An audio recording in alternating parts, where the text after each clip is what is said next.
Marvelous hello, friends and loved ones! Have you eaten today?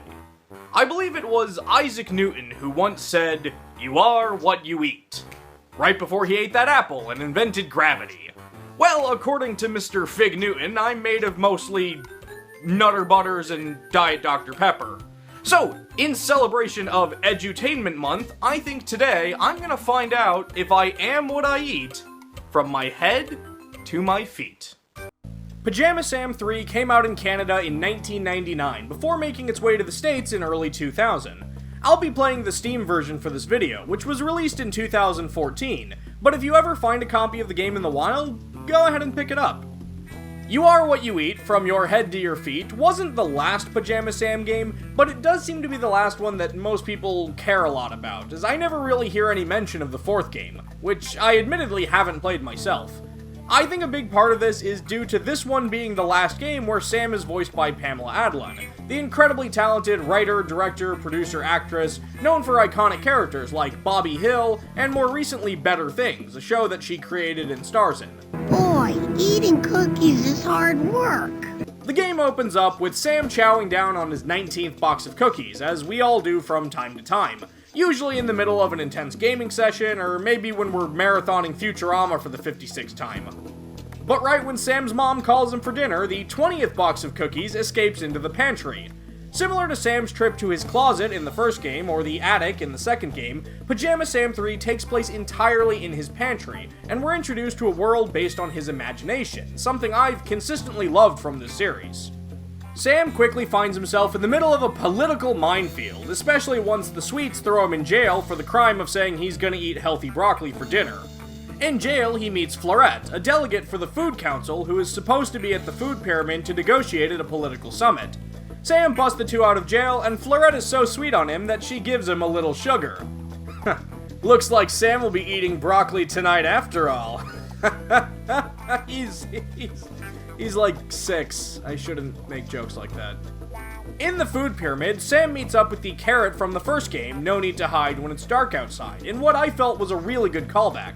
Unfortunately, this beat general is too busy trying to declare war! So in order to prevent war, I tell you! Sam has to go and find the 4 remaining delegates that represent the other food groups. This is done by exploring the country of Mop Top, the map of which looks oddly familiar for some reason. Speaking of Mop Top, the World of Pajama Sam 3 is fantastic. I love the idea of exploring a land based on the human body. You've got Muscle Beach, the foothills, the digestive system known as the blubberbs, and even the snowy peaks of Mop Top, which makes me wonder if Sam has a dandruff problem. Looks like what his body really needs is some head and shoulders. Hey! You ain't funny! Exploring Mop Top is made easier once we befriend this kind of unsettling donut to ferry us around, and we're able to explore the harder to reach areas of the land. The first place I visited was up top, where I met one of the delegates, Chuck Cheddar, who seems to be more like stuck cheddar. It's true. He really isn't very funny. Et tu, Sam? While up there, we also meet Syllabus, a fortune cookie who is pondering the important questions of life. Well, the important questions of life about cheese, anyway. He needs to know the answer to 3 questions, all focusing on cheese. First, I must know which fork at the table is the cheese fork. What sort of cheese is the moon made of?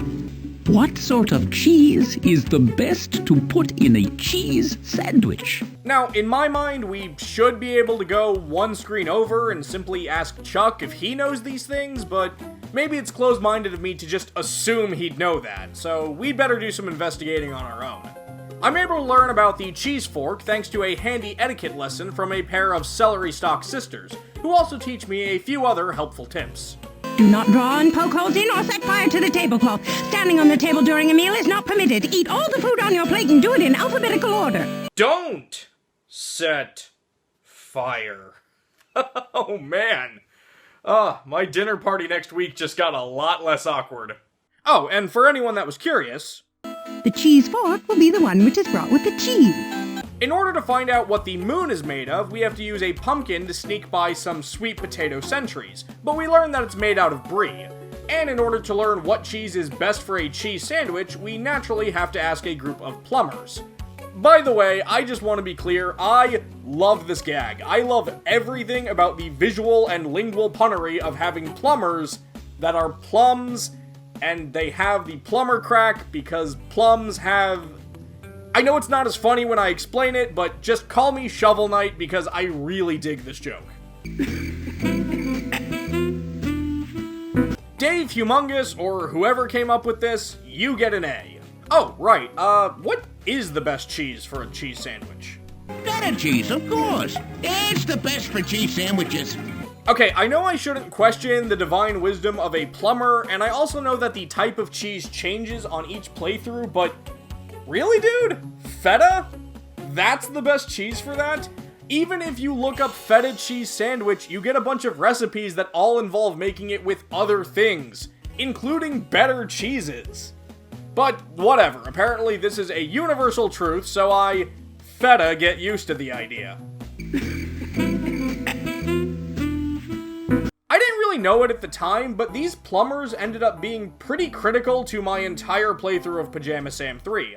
Not only did they give me the final answer I needed for syllabus, which let me blow the Horn of Celebration, which let me cause an avalanche, which let Chuck Cheddar get down from the cliff, I ended up needing some help from them to rescue most of the other delegates as well.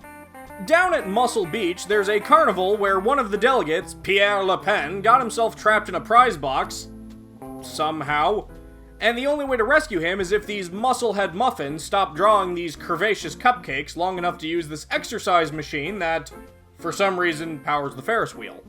Thanks to fixing the pipes earlier and using the plumber's tools, we can use this hose to grow these cauliflower bushes, creating enough shade that the cutie cupcakes don't want to tan anymore, allowing the massive muffins to get back to exercising. Alright, so with all that taken care of, like all the cool kids on the internet are saying, let's get this bread. Sam hops on the Ferris wheel and rings the bell, freeing our second delegate. While I loved exploring the world of Pajama Sam 3 and taking in all the gorgeous colors and great food jokes, there was one question I eventually found myself asking. One nagging little thought that latched onto my brain and just wouldn't let go. And that question was... Yo, Goober, where's the meat? There really aren't any meat characters in this game. Upon closer inspection, there are a couple in this crowd here, and there was a dancing hot dog at the party when Sam first arrived, but none that are really major characters.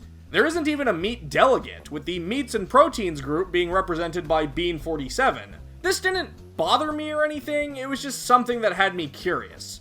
I don't know if maybe Sam is supposed to be a vegetarian, or maybe they just thought it'd be strange to have characters that came from an animal.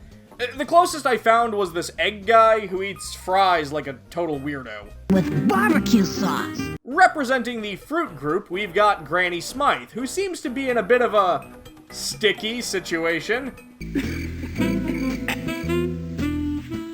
Okay, fine. And Sam has to solve this timed jumping puzzle thing, which I did have some trouble with.